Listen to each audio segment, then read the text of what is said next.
दो बेटियां, स्वाहा नाम की बेटी अग्नि के साथ ब्याही गई और स्वधा नाम की बेटी पितरों के साथ ब्याही गई। और जो सबसे छोटी मंजली बेटी थी उसका विवाह भगवान भोलेनाथ के साथ हुआ। बोलो शंकर भगवान की जय। भगवान भोलेनाथ का अपमान सह नहीं पाई और दक्ष यज्ञ में ही अपने शरीर को विध्वंस कर दिया। विदुर जी चौंके, अरे मैत्रेय ऋषि ये कैसे हुआ? इस चरित्र को हम सुनना चाहते हैं, विधान पूर्वक हमको इस चरित्र को सुनाए। तब मैत्रेय ऋषि सुनाने लगे कि एक बार पितामह ब्रह्मा अपने बेटे दक्ष को प्रजापति घोषित कर दिया।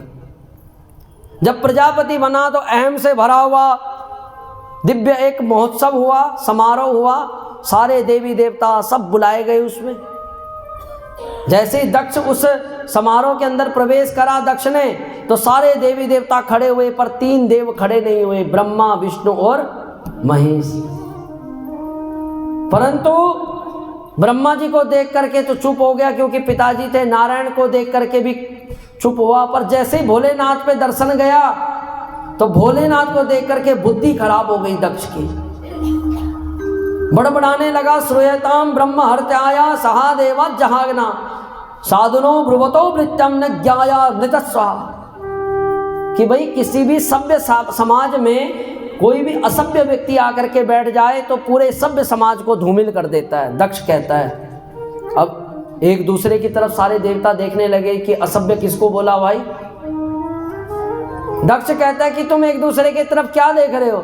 ये भोला बैठा हुआ है भगवान शंकर, तुमको ये असभ्य नहीं दिख रहा? भस्म लपेटी हुई है देह की, अमंगल स्वरूप है। जैसे यह बात कही तो वहां पर नंदीश्वर महाराज बैठे हुए थे। नंदी जी की आंखें फड़फड़ाने लगी। भोलेनाथ ने हाथ पकड़ के नंदी जी को बिठा दिया। अरे नंदी जी शांत हो जाओ। भोलेनाथ मुस्कुरा करके बोले, ये ससुराल की गालियां सबको खानी ही पड़ती हैं। कोई ब्याह से पहले खा लेता है, हम ब्याह के बाद खा रहे हैं। बोलो राधे राधे राधे। दक्ष माना नहीं, बड़बड़ाने लगा। शंकर को शांत देखा तो श्राप दे डाला कि हे शंकर, मैं तुझे श्राप देता हूं कि आज से तुझे यज्ञ में कोई भी भाग नहीं मिलेगा। जैसे नंदीश्वर के सामने ये बात हुई, नंदीश्वर ने भी कहा, हे दक्ष प्रजापति, उतनी देर से देख रहा हूं बड़बड़ा रहा है, तुझे भी श्राप देता हूं। तेरा ये बड़बड़ाना बंद हो जाएगा। तेरे मुख पर जहां पर तेरा सिर लगा हुआ है वहां पर बकरे का सिर लग जाएगा। भृगु ऋषि खड़े हो गए वहां पर। भृगु ऋषि ने कहा, हे नंदी, क्यों ससुर और दामाद के बीच का कलेश तू क्यों बीच में पड़ रहा है? तुझे मैं श्राप देता हूं, आज से शिव के सारे गण भ्रष्ट हो जाएंगे। अब तो साहब वहां पर श्रापी होने लगी। भोलेनाथ ने कहा, निकलने में ही फायदा है। नंदी जी को पकड़ करके भगवान भोलेनाथ तो अपने कैलाश में आ गए। बोलो शंकर भगवान की। परंतु दक्ष के अंदर जो टीस थी वो निवृत्त नहीं हुई। दक्ष के अंदर जो जेलस थी वो निवृत्त नहीं हुई। इसलिए गुरुकुल कांगड़ी में बहुत बड़ा यज्ञ किया नारायण का, बहुत बड़ा यज्ञ किया। सबको आदेश दिया कि भाई तुमको सबने आना है, सब देवताओं ने आना है। पर सिर्फ भोलेनाथ को संदेश नहीं गया। तो जिस दिन यज्ञ था, जहां पर कैलाश में भगवान भोलेनाथ बैठे हुए हैं, तो कैलाश के ऊपर से देवताओं के विमान जा रहे थे। अब देखो ये होता ही है, जब पड़ोस में किसी का कलेश हो जाए ना दूसरे पड़ोसी के, तो तीसरा उसमें उंगलियां मारने लग जाता है। कहा कैसे हुआ? ओहो तू तो बहुत सही थी। तो ये सारे, ये हर जगह देवताओं में भी है। तो जैसे विमान ऊपर से गुजरने लगे कैलाश के ऊपर से, तो माँ सती को तो कुछ पता नहीं था। माँ सती आज देखती कि आज क्या बात भाई, कैलाश के ऊपर से विमान हरिद्वार की तरफ जा रहे हैं। कोई कुंभ नहीं है, कोई पर्व नहीं हो रहा।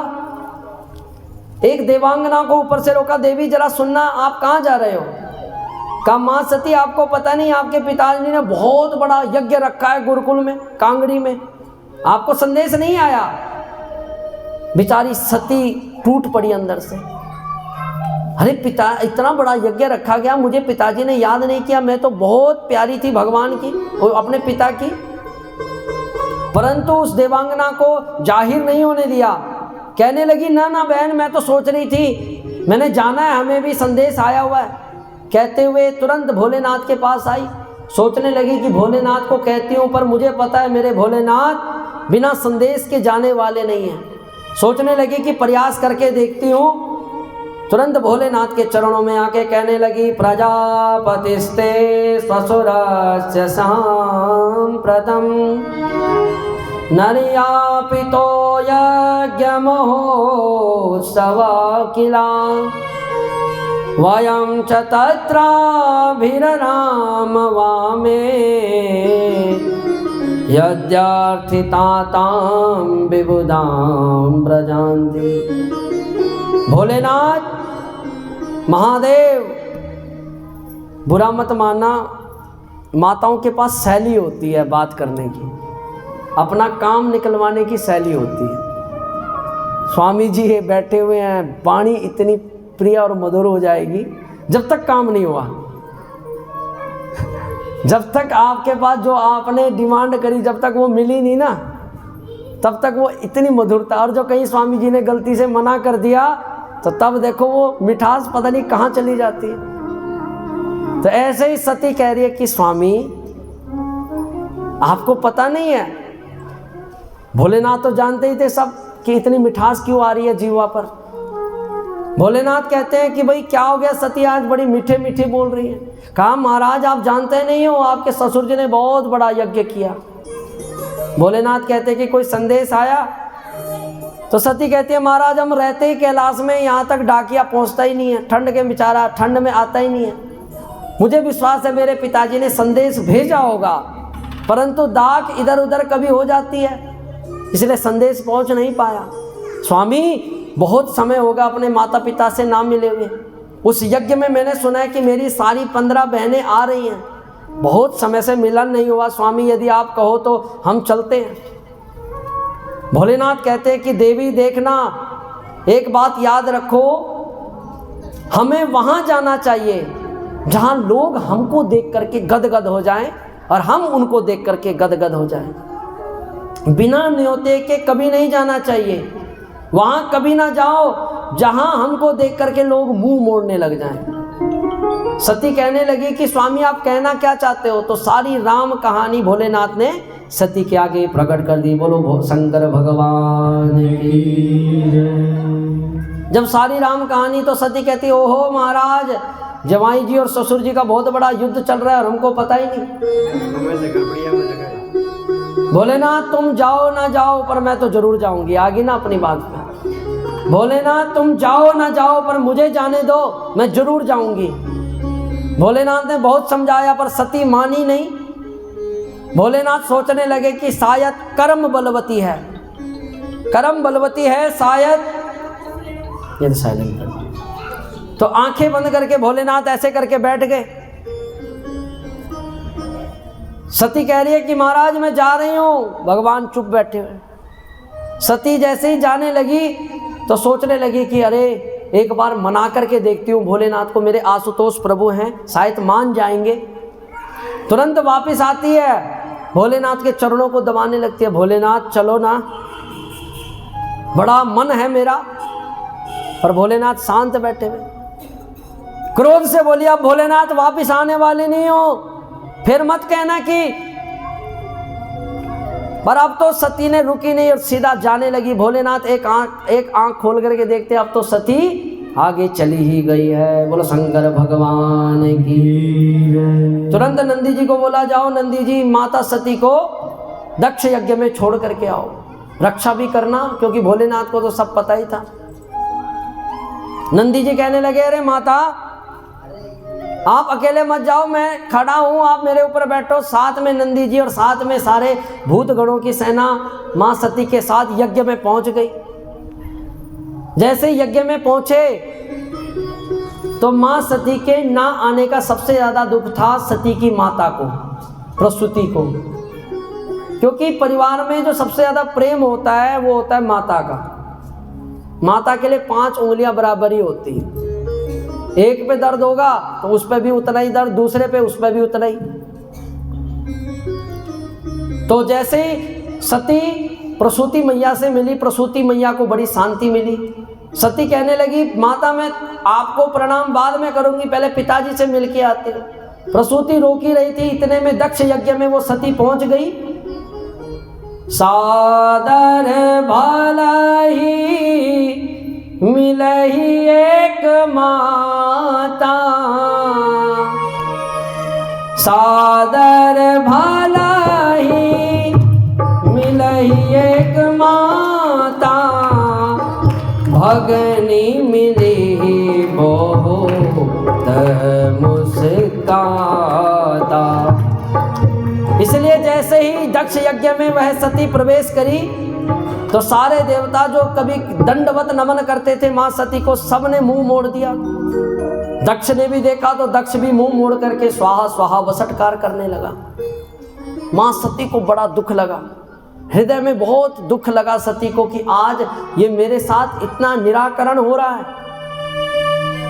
सती को तब ज्यादा दुख लगा जब चारों तरफ निगाह घुमा करके देखी, सबके लिए स्थान बना हुआ है, परंतु सिर्फ भोलेनाथ का स्थान नहीं है। चाहे पत्नी जैसी मर्जी हो, पर स्वामी जी का अपमान होते कहीं दिखेगा ना तो पतिव्रता स्त्री से सहन नहीं होगा। सती क्रोध से बिलबिला उठी, कहने लगी अरुद्र भागम तमवेक्ष चाक्षरम, पित्रा च देवा कृत हेलहे विभो, अनाधितायज्ञ सदा सधीसो, चकोपलोकानि वधस्तये रुखा। हे दक्ष, हे प्रजापति, तुझे इतना बड़ा पद क्या मिल गया? तू अहम से भर गया, तू भोलेनाथ के उस करुणा को भूल गया, तो उस भोलेनाथ का तू अपमान कर रहा है जो साक्षात कल्याण स्वरूप है। हे दक्ष, शास्त्र कहता है कि जिसकी जीवा से भगवान भोलेनाथ का अपमान हो उसकी जीवा काट दो। जो भोलेनाथ के लिए असभ्य शब्दों का उपयोग करे उसकी जीवा काट दो। पर हे दक्ष, तुम मेरे पिता हो इसलिए मैं तुम्हारी जीवा काट नहीं सकती। शास्त्र कहता है कि जब जहां भोलेनाथ के असभ्य शब्दों का गुणगान हो वहां अपने कानों में उंगली दे दो। पर मैं अपने कानों में उंगली देकर के भोलेनाथ के सामने जाऊंगी तो सही, पर भोलेनाथ मुझे एक ही शब्द कहेंगे कि हे दाक्षायणी, अपमान करा के तू यज्ञ से आ गई, मैं उस अपमान को झेल नहीं पाऊंगी। मुझे आज सबसे ज्यादा दुख यही चीज का है कि मैं शिवद्रोही की बेटी हूं।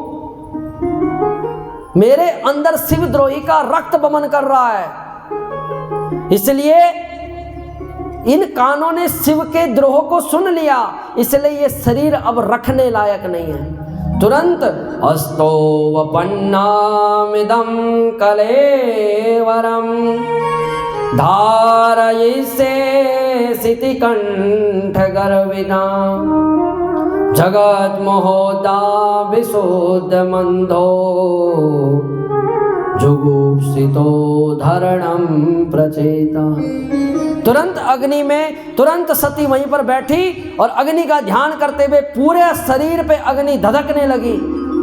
कुछ क्षणों में सती का जो शरीर था वो भस्म रूप में परिणित हो गया। जैसे नंदी जी ने ये दर्शन किया, राक्षसों ने, दैत्यों ने दर्शन किया, तो तुरंत दैत्यों पर लड़ने भिड़ने के लिए तैयार हो गए। यज्ञ के आचार्य भृगु ऋषि ने संकल्प के द्वारा कृत्याएं प्रकट करी, जो कृत्याएं उन राक्षसों को, नंदीश्वर को मारने लगी। नारद जी तुरंत भोलेनाथ के पास पहुंच गए। भोलेनाथ, गजब हो गया। पुराने समय के संवादकर्ता, समाचार वक्ता, महाराज सती यज्ञ में गई और दक्ष ने सती को यज्ञ में धक्का दे दिया। बोलो राधे राधे। जैसे ही भोलेनाथ ने सुना तो तुरंत अपने जटा उखाड़ी और धरती पर पटकी, तो वहीं पर से करालदिष्टो ज्वलदाग्निमूर्धजा कपालमादि विदरोधुतायुधा। वीरभद्र वहां पर प्रकट हो गया। वीरभद्र कहता है, महाराज कष्टम आदेश दीजिए। भगवान भोलेनाथ कहते हैं दक्ष यज्ञम सुयज्ञम जही, दक्ष यज्ञ को विध्वंस कर दो। उधर दक्ष का यज्ञ चल रहा है, देवता वसटकार अग्नि के स्वाहा स्वाहा वसटकार चल रहा है। उत्तर दिशा में देखते हैं तो महाराज वहां पर एक प्रलय कारक तूफान प्रकट हो जाता है। देवता एक दूसरे से कहते हैं कि इतना भयानक तूफान मैंने कभी जीवन में देखा नहीं, सोचने का मौका भी नहीं मिला। इतने में तो वीरभद्र ने आदेश दे दिया, तुरंत सबको बंदी बनाओ। भृगं प्रबंधं मणिमाना वीरभद्रं प्रजापतिं चंडी सापूषणं देवं भृगं नंदीश्वरो गृणीत। सारे देवताओं ने, सारे राक्षसों ने जो जो यज्ञ के भागी बने हुए थे सबको पकड़ पकड़ करके वीरभद्र के सामने पकड़ लिया। पोखा देवता को पकड़ा, भृगु ऋषि को पकड़ा, भग ऋषि को पकड़ा। वीरभद्र ने कहा कि जितना भी बड़ा यज्ञ है सबको विध्वंस कर दो, सबको तहस नहस कर दो। कुछ राक्षस अंदर गए तो यज्ञ की जो बलिया थी वही उखाड़ने लग गए। कोई कोई राक्षस भंडारे में चले गए, जहां भंडारा बन रहा था, रायते का कुंड था, भगवान भोलेनाथ का ध्यान करके उस रायते के कुंड में कूद गए। हर हर महादेव। अब पकड़ पकड़ करके सामने ले आए। सबसे पहले भृगु ऋषि को सामने लाए। वीरभद्र ने पूछा, क्वस्तम भाई कौन है? राक्षस कहने लगे, महाराज जब हम पिट रहे थे ना उन कृत्यों के द्वारा तो ये अपनी दाढ़ी घुमा रहे थे ऐसे करके। वीरभद्र ने भृगु ऋषि की दाढ़ी नोच दी। भग पोखा देवता सामने आए, कहा महाराज ये कौन है? कहा साहब जब हम पिट रहे थे तो ये पोखा देवता अपने दांत दिखा दिखा करके हमारी खिलियां उड़ा रहे थे। वीरभद्र ने मुक्का मार करके पोखा देवता के दांत ही तोड़ दिए। भग देवता सामने आए तो कहा ये इन्होंने क्या किया? कहा साहब जब हम पिट रहे थे तो ये आंखें मटिया रहे थे, आंखों के इशारे कर रहे थे, और पिटो इनको, और पिटो। वीरभद्र ने हाथ दोनों उंगलियां डाल करके आंखें निकाल दी। सारे देवता अष्ट भ्रष्ट करके वीरभद्र सामने दक्ष प्रकट हुआ। दक्ष युद्ध करने के लिए आया। वीरभद्र ने गर्दन से पकड़ा और वहीं पर गर्दन मुरोड़ करके तोड़ करके उसी यज्ञ में स्वाहा कर दिया। बोलो वीरभद्र भगवान की। सारे देवी देवता भगवान ब्रह्मा के पास गए। ब्रह्मा जी देखो यज्ञ में गए थे यज्ञ का भाग लेने, हम तो खंडित होकर के आ गए। ब्रह्मा जी ने पूछा तो किसने कहा था तुमको यज्ञ में जाने के लिए? हमको भी आदेश हुआ था, हमको भी निमंत्रण पत्र आया था ब्रह्मा विष्णु महेश को। न ब्रह्मा जी गए ना नारायण जी गए, तुमको किसने कहा था जाने का? और जब माल पुए खाओगे तो कहीं ना कहीं उसका फल भी तुम्हारे को मिलेगा। बोलो राधे राधे राधे राधे। तो ब्रह्मा जी ने कहा चलो साहब सारे देवी देवता भगवान भोलेनाथ की शरण में चलते हैं। सारे देवी देवता भोलेनाथ की शरण में गए। जटाधराय शिव जटाधराय, हरे हरे बोले नमः शिवाय। जटाधराय शिव जटाधराय, बोले हरे बोले नमः शिवाय। ओम नमः शिवाय, ओम नमः शिवाय, हर हर बोले नमः शिवाय। ओम नमः शिवाय, ओम नमः शिवाय, हर हर बोले नमः शिवाय। ओम नमः शिवाय, ओम नमः शिवाय, हर हर बोले नमः शिवाय। ओम नमः शिवाय, ओम नमः शिवाय, हर हर बोले नमः शिवाय। बोलो शंकर भगवान की जय। ब्रह्मा जी खड़े हुए, ब्रह्मा जी के पीछे देवता छुपे हुए, कहीं भोलेनाथ अब भी क्रोध हो, कहीं अभी तो आंखें बची हुई, कहीं हमारा सब कुछ हमारा विनाश ना कर दे। ब्रह्मा जी हाथ जोड़ करके कहने लगे, कर्पूर गौरम करुणावतारम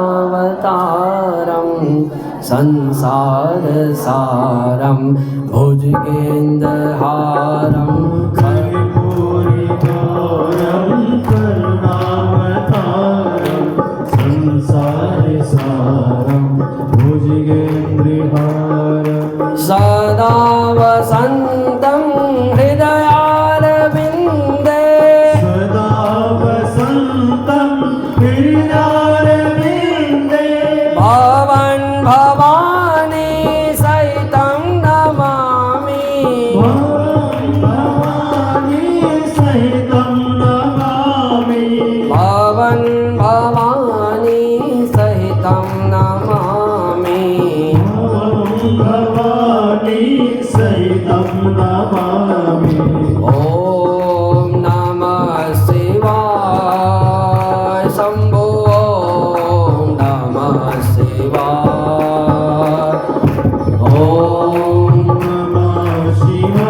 शंभो ओम नमः शिवाय। बोल शंकर भगवान की जय।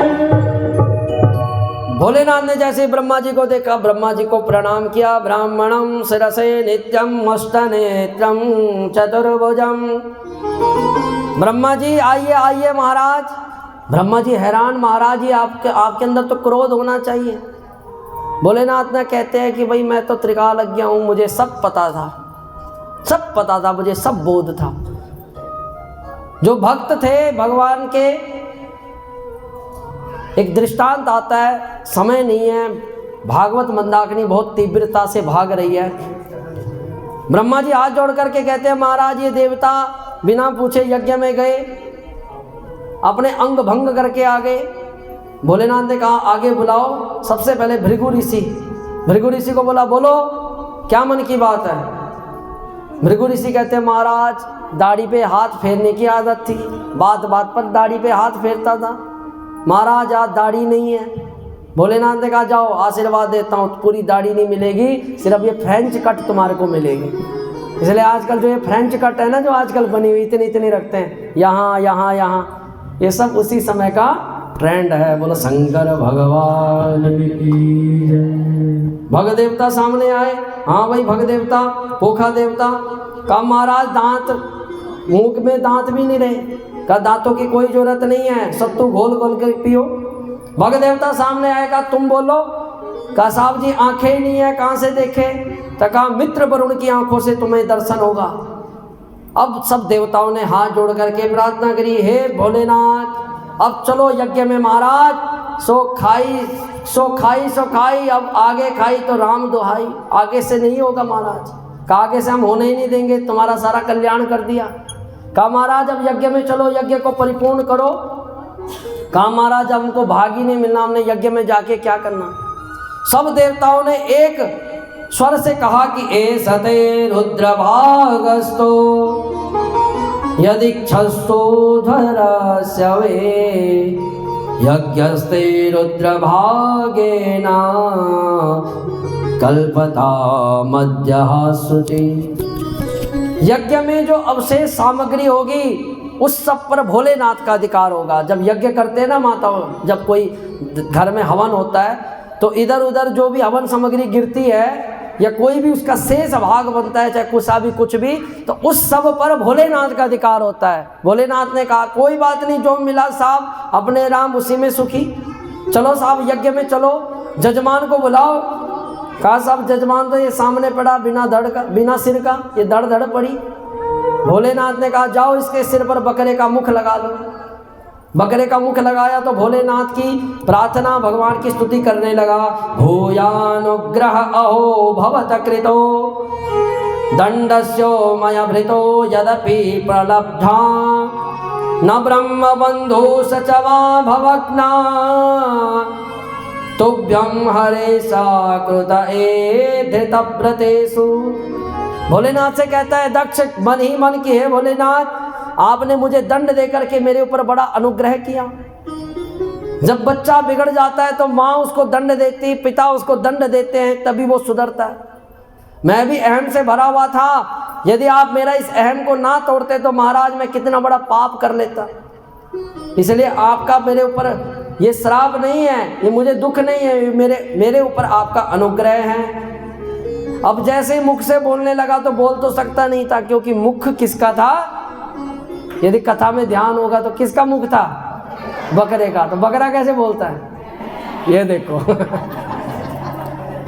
बोलो शंकर भगवान की। देखा, तो इसलिए आपने देखा होगा भोलेनाथ के आगे बहुत माताएं बैठ करके बम बम बम बम बम सुबह सुबह करती रहती है, तो वो भगवान को प्रसन्न करती हैं कि महाराज हम भी बकरे बन गए, हमको ग्रहण करो। बोलो शंकर भगवान की। अकस्मात वहां पर भगवान नारायण प्रकट हो गए। ब्राह्मणों ने मिलकर के भगवान की स्तुति करी। त्वं क्रतुस्तम हविस्तम हुतासम स्वयं तम तमंत्रा सभर्व्यात्रिनाय त्वं सदस्यातित दंपति देवता अग्निहोत्रम स्वदसोम आर्जः प्रभु। भगवान नारायण कहते हैं कि देखो भाई देवताओं, मुझ में, ब्रह्मा में और शिव में कोई भेद नहीं है, हम सब एक ही हैं। मैं ही ब्रह्मा बन करके सृष्टि का सृजन करता हूँ, मैं ही विष्णु बन करके पालन करता हूँ और मैं ही रुद्र बन करके संहार करता हूँ। और जो कोई हम में भेद करेगा तो वो पाप का अधिकारी है। सबने मिलकर के भगवान भोलेनाथ का बड़ा आदरता से भगवान भोलेनाथ का बड़ा सत्कार किया और सब गा उठे।